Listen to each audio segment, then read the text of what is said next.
O BC elevou 100 pontos base na Selic e ela foi para 12,25% ao ano. Até onde o BC tem que ir para conter a inflação? E até onde o governo deveria ir para ajudar a política monetária? Está começando o Empíricos Podcast de número 75, seu podcast semanal sobre investimentos. Eu sou João Piccioni, head da Empíricos Gestão, e hoje estou sozinho, sem a minha companheira Larissa Quaresma, mas estou aqui com um excelente convidado, convocado, para falar sobre essa decisão do Copom. Matheus, como vai? Tudo bem, João? Um privilégio poder conversar com você. Decisão super polêmica, chama muita atenção, né? E os efeitos estão chamando mais atenção ainda. Né? Verdade. Bom, antes da gente começar, eu quero só comentar um pouquinho sobre os nossos fundos de previdência, né? O mês está chegando ao seu final. E a hora para você montar aquela previdência que vai trazer para você benefícios fiscais aí em 2025, ela está se encerrando, né? Então você tem ali até o dia 30 de dezembro. De novo, a recomendação é que você não espere chegar perto dessa data, faça antes. E aí trago para vocês, de novo, 2 fundos muito interessantes que, de certa forma, capturam um pouco desse mau humor do momento, porque eles têm uma alocação muito grande em títulos atrelados ao tesouro, títulos atrelados à inflação, e também em investimentos no exterior, que capturam a dinâmica do dólar e capturam a dinâmica de 2 ativos que são extremamente poderosos. Estou falando aqui do fundo Global Real Return e do fundo CryptoPrev. Estou falando também do CryptoPrev 20. São fundos que detêm estratégias linkadas às bolsas internacionais, no caso Global Real Return, e compra também o Tesouro Inflação Longa, e o CryptoPrev, que também investe seus recursos ali em criptomoedas, por meio de um ETF, por meio de uma lista das maiores criptos que existem aí no mercado atual, e também investe seus recursos em títulos do Tesouro com inflação longa. Acho que em conjunto ambos trazem um poder para o seu portfólio, um poder para você empilhar recursos nessa próxima, essa próxima década que vem por aí. Produtos muito poderosos que andaram muito bem esse ano e devem continuar surfando esse vento de cauda especial do mercado internacional, e também se aproveitando dos juros elevados aqui do Brasil. Esses fundos estão disponíveis para você na plataforma do BTG. Vamos lá, Matheus? E aí? Qual foi seu sentimento ao ver aqueles 100 pontos base logo depois ali na decisão do Copom? Cara, era uma coisa que o mercado vinha trabalhando na curva já há algum tempo, em especial desde a apresentação desastrosa do pacote de contenção, de crescimento dos gastos públicos do governo, que a gente teve a oportunidade de conversar aqui no podcast também. E essa entrega de 100 pontos, né, mostrou que há um compromisso do BC em tentar reancorar as expectativas. Mais do que só os 100 pontos de alta, ele contratou mais 2 altas adicionais. Altas estas, vale lembrar, que serão realizadas pelo Gabriel Galípolo, quando comandar a autoridade monetária. Isso passou uma sensação positiva para o mercado, em um primeiro momento. A leitura foi de um comunicado duro, é uma postura em que o BC está mostrando, estou preocupado com a inflação, estou preocupado com a desancoragem, estou atuando na falta de uma âncora fiscal. A gente conversou aqui, uma âncora monetária, ela precisa responder mais do que proporcionalmente, mas nós sabemos, agora, olhando para frente, a gente está falando, hoje estamos em 12,25%. No carnaval, estaremos em 14,25%. Uau. Isso está contratado. E aí se não seguir o que está contratado, hein? Então a gente está falando de pelo menos 14,25% ao ano de Selic. Isso é muito Selic. Isso é a alta da era Dilma. Foi o patamar que chegamos. Sim. Então. Só que estamos falando que vamos além disso. Então estamos falando de um patamar antes disso, aquela época lá de virada do século, né, quando a gente teve juros muito altos e ele veio convergindo para baixo. Ou seja, isso me diz uma coisa, o mercado está começando a olhar para outra preocupação agora, que é de dominância fiscal. Por quê? Existe um problema de déficit primário no Brasil, mas, de maneira ainda pior, por conta do tamanho do endividamento brasileiro e por conta do custo desses juros, o déficit nominal é ainda maior. Então, a partir do momento que você começa a subir nesta proporção a Selic, você continua aumentando ainda mais o seu déficit nominal. Entra no risco de dominância fiscal, que é o que talvez estejamos observando se materializar sobre os ativos de risco hoje.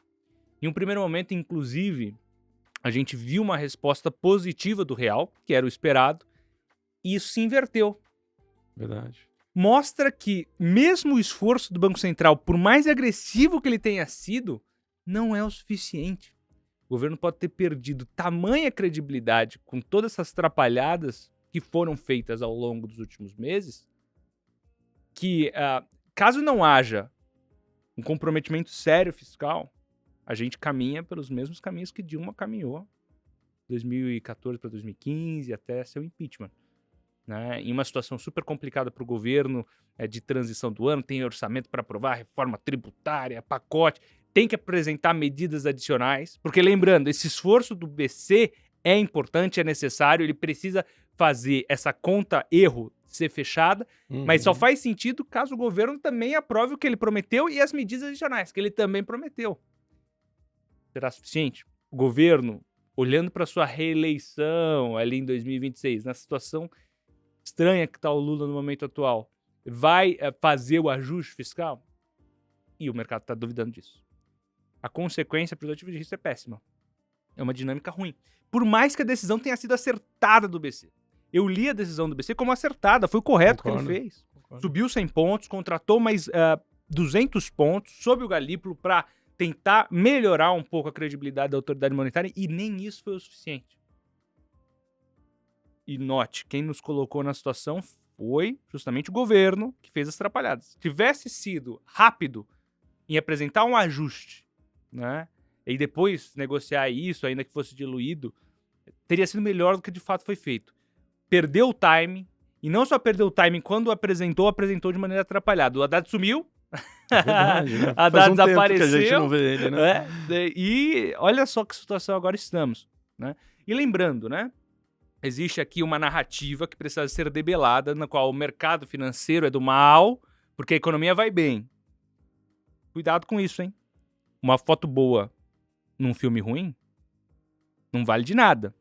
A gente falou várias vezes aqui, o crescimento que a gente está observando, ele é insustentável e potencialmente de má qualidade. E o que o mercado está olhando para frente é a necessidade de um ajuste macro, que, consequentemente, vai bater no crescimento. Um juro de 14,25, João. Imagina aí o que vai ser isso no resultado das empresas. O juro de 14,25 vai estancar qualquer crescimento da economia brasileira. E daí o governo vai aceitar isso passivamente? Não, ele vai fazer uma coisa que é pior. Usar as medidas parafiscais. E daí a gente entra na dinâmica da Dilma. Isso é muito ruim. Essa é a percepção que talvez esteja caminhando para os preços hoje. Por mais que, na minha leitura, a decisão tenha sido acertada, o BC foi certinho, foi responsável, contratou o que devia ser feito. Só que, sozinho ele não consegue mais. É isso mesmo. Não, e até a resposta da curva de juros é justamente essa, né? A gente está vendo a curva, os vencimentos ali intermediários e os vencimentos mais longos caminharem para cima de 14%, já sinalizando que a Selic deveria ficar numa taxa mais elevada por muito tempo, né? O que era de se esperar com esse aumento de juros prometido agora era que isso, de certa forma, desse algum alívio aos juros futuros. Porque, no final das contas, se você sobe pra caramba a Selic nesse exato momento, você está tentando segurar a inflação de curto prazo, né? E poxa, essa contratação de Selic aí para cima desse jeito é justamente para visar segurar essa curva lá, ponta longa, para não deixar que a ponta longa dispare. E o que a gente está vendo, não. O efeito foi meio que o contrário. A ponta longa disparou. Sinalizando que, assim, poxa, eu sei que o Banco Central vai tentar fazer tudo o que é possível e talvez ele até permaneça com juros elevados por mais tempo do que, né, o mercado, de certa forma, esperava no passado, mas talvez não seja suficiente. E ele vai precisar manter por mais tempo e, quiçá, ir além desses 14 cacetada. A situação ficou tal, a expectativa era que fosse criado com um pacote fiscal, fosse ele apresentado da maneira correta na hora certa, uma ponte para as eleições de 2026, quando a gente reavaliaria quem manda no Brasil. O problema aqui é que talvez o mercado esteja colocando no tempo é que, pelo trajeto que foi tomado, não seja suficiente. E esse ajuste que tinha ficado para 2027, um ajuste de proporções relevantes, né? Vide proporções relevantes. Claro que a Argentina é um caso específico, mas olha o tamanho do ajuste que o Milei fez na economia argentina, que tem dado até frutos, importante notar aqui. Mas era um ajuste na mesma direção, radical, orçamentário, administrativo, importante, porque do jeito que tá, não para mais de pé. E daí o mercado tá olhando e fala, talvez não dê para esperar, talvez tenha que antecipar. Daí a grande dúvida é, o governo vai topar antecipar? O governo não topou nem fazer os mínimos de contenção de crescimento de gado, não é nem corte foi apresentado. Medíocre o que foi apresentado. Porque só de alta da Selic, que foi de responsabilidade do governo, pela falta de responsabilidade fiscal que ele apresentou, só de alta já vai matar o ajuste fiscal no serviço da dívida. Ah, não, então o problema é o serviço da dívida, são os banqueiros. É mentira isso, é narrativa. O detentor da dívida pública brasileira são os brasileiros. É o povo brasileiro. É fundo de pensão, os fundos de investimento cujos cotistas são os brasileiros, né? Tá nos bancos, é depósito compulsório dos bancos, tá? Ou seja, é do brasileiro. Se você defaulta a dívida, no caso da extrema esquerda, né, a proposta do pessoal, essas coisas mais loucas, você defaulta o brasileiro, você cria uma crise no sistema financeiro. Então isso não é escolha. Então ou você faz um ajuste fiscal e torna isso mais palatável, ou você descarrilha o trem, que é o que aconteceu na era Dilma. E qual foi a solução à época, então, com o governo Temer? Uma camisa de força radical para tentar recuperar minimamente, que era o teto de gastos públicos. Começou a dar resultados, mas ele era tão radical que não aguentou a pandemia, evidentemente, e daí, independente de quem viesse, teria que reformá-lo. Só que da maneira que foi feito, pelo arcabouço fiscal, ele não é exequível com o que tem sido colocado. E daí coloca a dúvida, né? O Brasil aguenta quanto tempo, né, nessa trajetória de endividamento? É problemático, não é uma situação trivial. E, de novo, por mais que eu tenha entendido a movimentação do BC como certa, como correta. E lembrando, quero ver o que vão falar, essa ala política estridente, demagógica do governo, quando entrar o Galípolo, que eles que colocaram lá, né, o Newton Lavie, que eles que colocaram lá, e tiverem que subir juros. Eles vão subir 200 pontos. Daí vai ter tweet da Gleisi Hoffmann falando. Tudo bem, Gleisi Hoffmann você pode colocar um pouco relevante, é mais estridente, negócio, né, o PT mais antigo, só para fazer barulho. Ok, mas existe dentro do governo uma percepção, né, que, claro, vai contrária a justamente essa necessidade de ajuste, que foi o que o Lula ficou absorvendo ao longo de novembro. E o que o mercado topou esperar e se viu frustrado. E daí não tem como colar essa narrativa de desempenho dos ativos de risco, porque em 2023 os ativos de risco foram bem. Né? Agora que os ativos de risco estão antecipando algo ruim à frente, aos modos do que aconteceu em 2022 nos Estados Unidos, quando começou o aperto monetário lá. Sim. Havia uma foto da economia boa, inclusive o Biden e os democratas falavam a mesma coisa, né? O mercado financeiro não está absorvendo, taxa de desemprego está baixa, exatamente o mesmo discurso. Depois contrata uma desaceleração, só que o problema é que aqui vai ser uma desaceleração de 14% Selic, pelo menos, né? É brabo o negócio, não é? É brabo. O que vai ter de empresa que já estava com problema tentando se recuperar dos juros que foram colocados no pós-pandemia, agora voltando uma dinâmica perversa, ó, vai ter que suar a camisa. Não é trivial. Não é trivial. E o shooting é um negócio que é impressionante, né? Então, pela manhã a gente teve também, junto com o anúncio ali da Selic, o BC também anunciou que ia fazer o leilão, né, de dólar, a linha de dólar, de 4 bilhões de dólares. E é muito engraçado porque, lógico, a hora que essa notícia vem para o mercado, o dólar reage negativamente, ele vem para baixo, ele vem sinalizando que, poxa, parece que o Banco Central teria controlado, mas eu costumo falar, né, Matheus, eu falei algumas vezes para vocês ali, que toda vez que o Banco Central vem com um leilão de dólar, no final ele está dando alimento para alguém, né? É alguém que está precisando daqueles dólares para mandar para fora, né? E muito provavelmente foi isso que aconteceu. A gente viu o dólar ali cair no primeiro momento, que o governo foi lá, o BC foi lá e colocou o dólar no mercado e depois... Foi para baixo de 5,90. Foi para baixo de 5,90 e agora a gente já está com o dólar futuro operando na casa dos 6,04. Voltou tudo que tinha. Voltou tudinho. O estresse é grande, né? Me parece que assim, essa é uma situação que vai se tornando irreversível. A curva de juros de longo prazo caminhando para cima dos 14%, mostrando que assim, a gente não tem muita saída a não ser via corte de gastos e, né, algo fundamental. Assim, vai colocando um bom, vamos dizer, uma boa barreira no caminho, né? Isso é verdade. Ao mesmo tempo, o governo se aleja de uma reeleição, e daí torna mais palatável a mudança de pêndulo político em 2026. É claro que o trajeto até lá é aquele negócio. Tinham 2 caminhos a serem percorridos. Um pavimentado, asfalto novinho. Tinha outros Sim. todos esburacados. O governo escolheu o caminho esburacado. É aquela frase do Alexandre Schwartzman que o governo optou pela linha eleitoreira pensando em 26 e vai colher uma derrota nas eleições.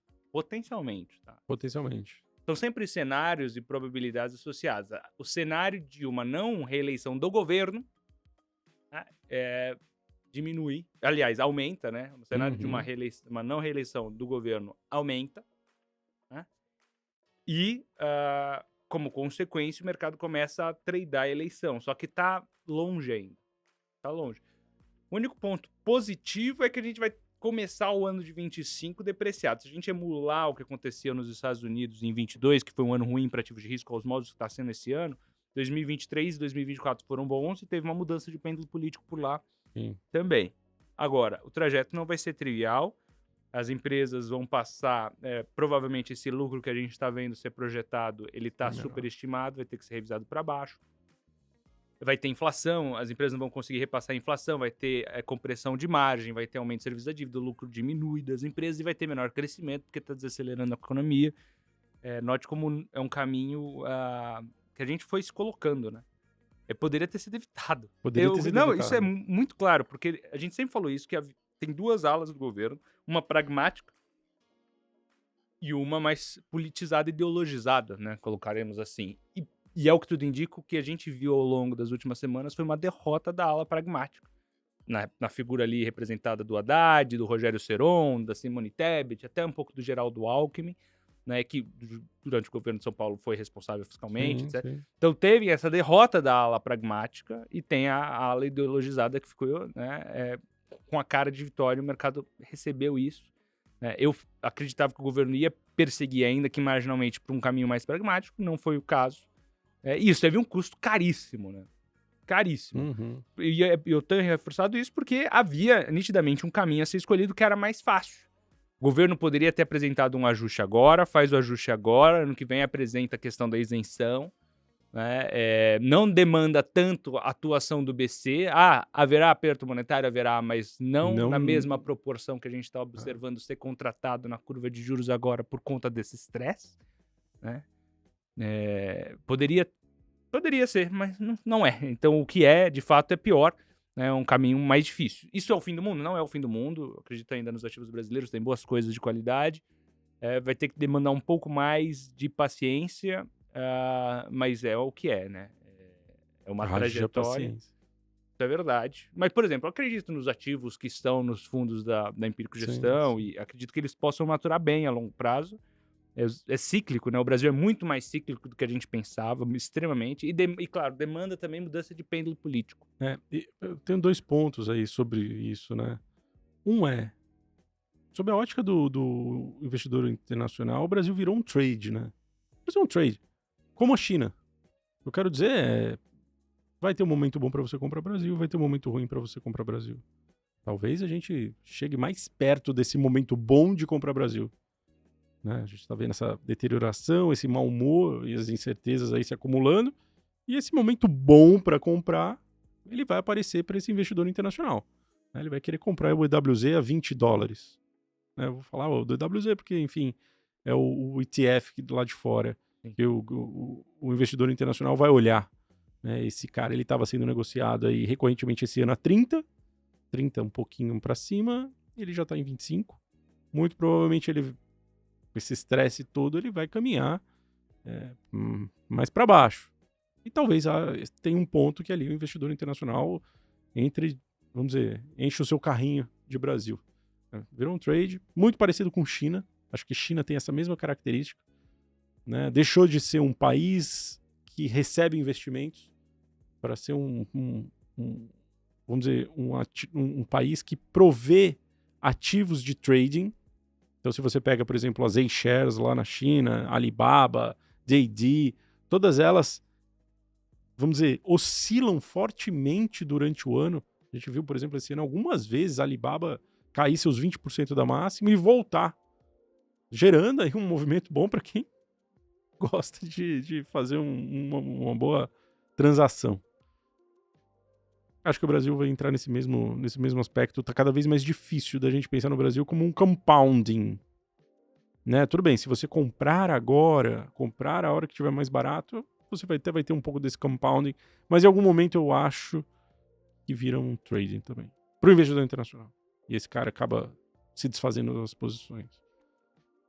Outra coisa que eu acho que é a mais importante é assim, lição dada tem que ser lição aprendida. A gente já viu esse filme lá no passado, Matheus. PIB crescendo com gastos do governo, ele invoca a inflação. Ele invoca a inflação. A gente viu isso acontecer no governo Dilma. Foi exatamente da mesma forma.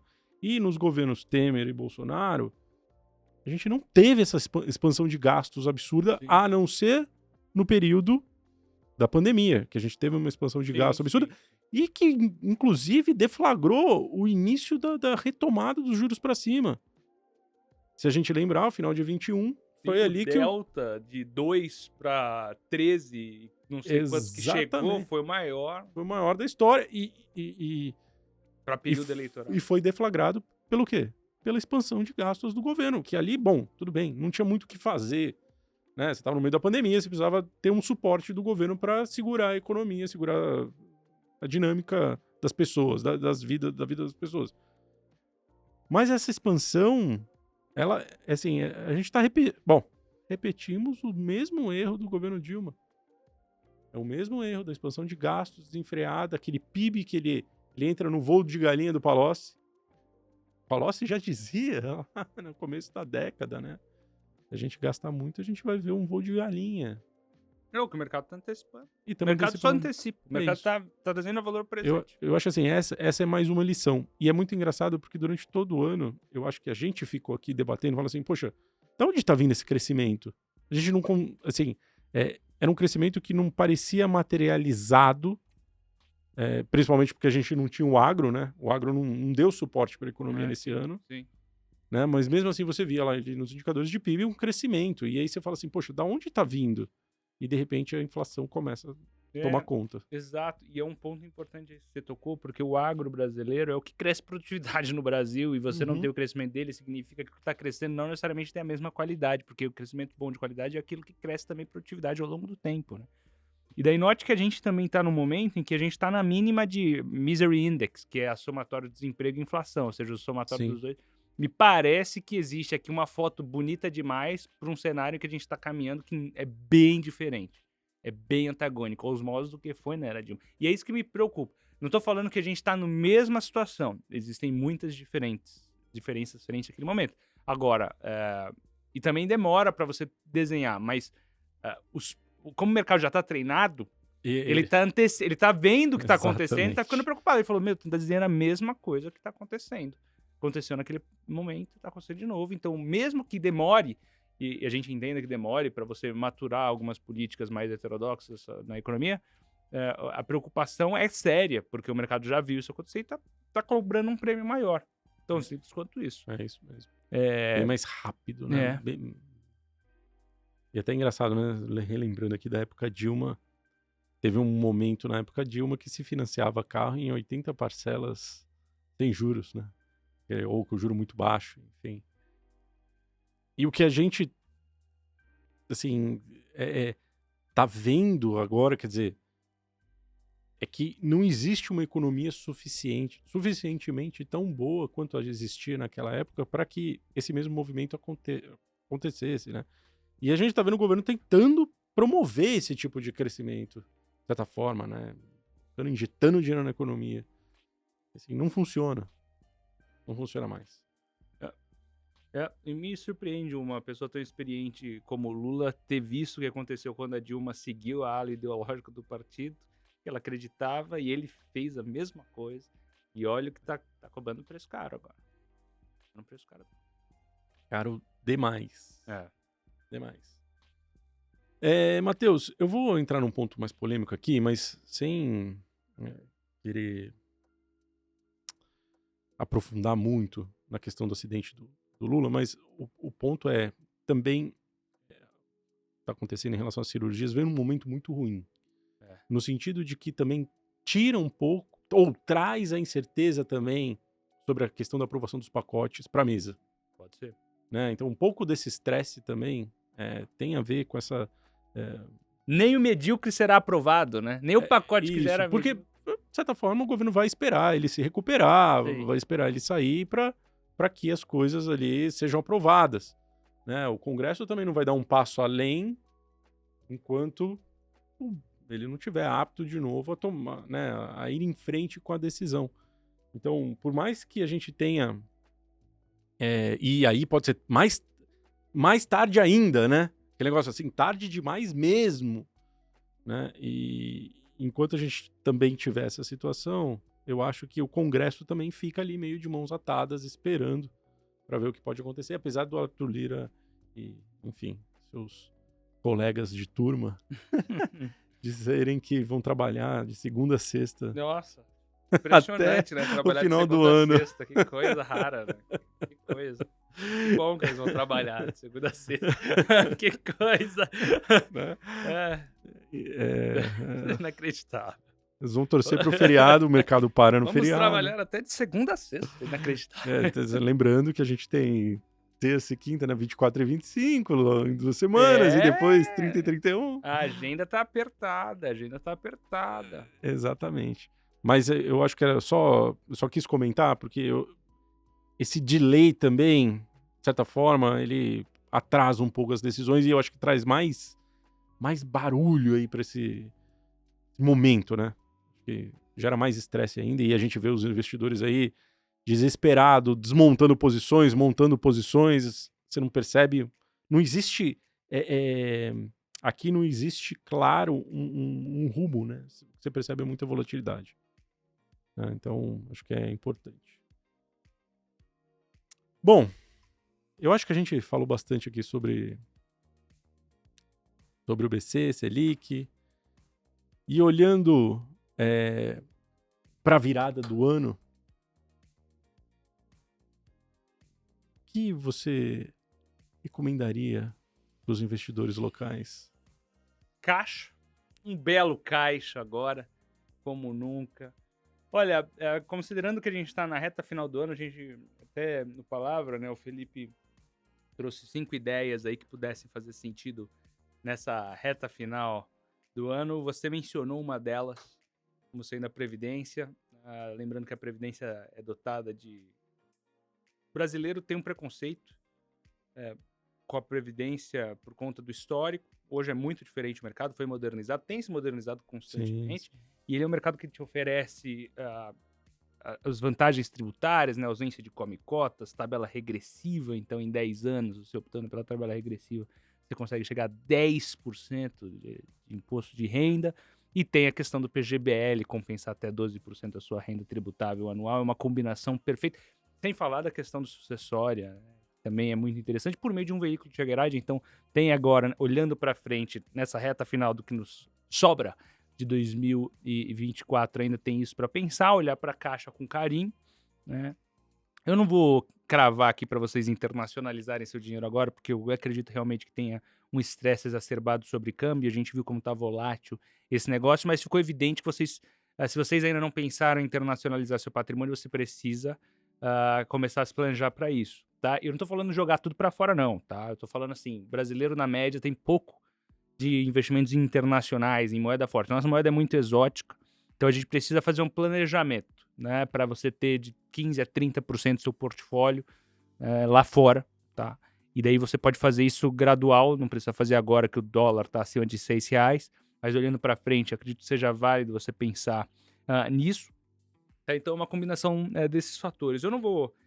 E assim, os ativos brasileiros têm muita coisa de qualidade barata, tá? Então, se você topar carregar esses ativos por um longo tempo, esperar a mudança de pêndulo político, você vai estar comprando bons ativos baratos, tá? Porque demanda também mudança de ciclo político, né, no Brasil. Mas olhando para isso, me parece que é uma combinação interessante, né? Mas tudo respeitando o perfil de investidor, deu para perceber que não é uma brincadeira para iniciantes, né? Bolsa brasileira, esse tipo de coisa. Para quem não está acostumado com volatilidade, é bem pouco, né? Se é que você terá. Eu defendo sempre ter um percentual, ainda que pequeno, da carteira nesse tipo de ativo, né? Daí só varia o tamanho dependendo do perfil. É uma combinação que me parece interessante. Mas o caixa agora vai voltar a ser rei, né? No Brasil nunca deixou de ser, talvez. A gente viveu um sonho ali que não deu resultado, pelo menos por enquanto.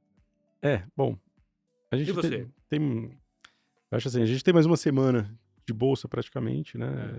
Mas aí Daí depois 6 esvazia a pregões, liquidez, né? depois esvazia a liquidez e a gente talvez veja dias de alta, mas sem grandes emoções, né? Movimentações. Já tá seco o volume Já diário, né? já reduziu muito por aqui. Mas eu concordo com você, eu queria que os investidores eles começassem a incorporar cada vez mais a questão de libertar as amarras geográficas. O investidor ele precisa aprender que é uma composição de carteira completa, ela precisa ser independente da amarra geográfica. Ele não pode ficar só focado aqui. Mesmo o investidor que está comprando caixa agora, e por curto prazo acho que faz bastante sentido, ele precisa ter em mente que se as coisas, né, vamos lá, dentro da matriz aí de retornos, se as coisas desandarem, o caixa dele vai valer menos ali na frente. Ele vai perder poder de compra. Ele precisa ter isso em mente. Ele precisa ter em mente que assim, uma boa parcela dos recursos tem que estar linkada de alguma forma à cesta de consumo. E a nossa cesta de consumo hoje é dolarizada. Quer queira, quer não queira, 40%, 50% da sua cesta de consumo vai ser dolarizada, Matheus. O pneu do seu carro, a hora que você tiver que trocar, provavelmente ele vai ser importado. São poucos já os pneus que são feitos aqui no Brasil. Os de medidas maiores, provavelmente você vai ter que mandar importar. E por aí vai. Até o seu remédio que você compra lá na farmácia, eventualmente, se ele não for um genérico local, eventualmente ele vem lá de fora. E, enfim, você pode ir para vários temas. A nossa indústria ela vem se encolhendo ao longo desses últimos anos. Você não tem produtos substitutos para o que vem lá de fora.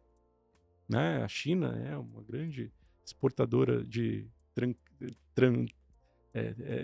tranquilharias, né? Quinquilharias para o Brasil, né? Melhor assim.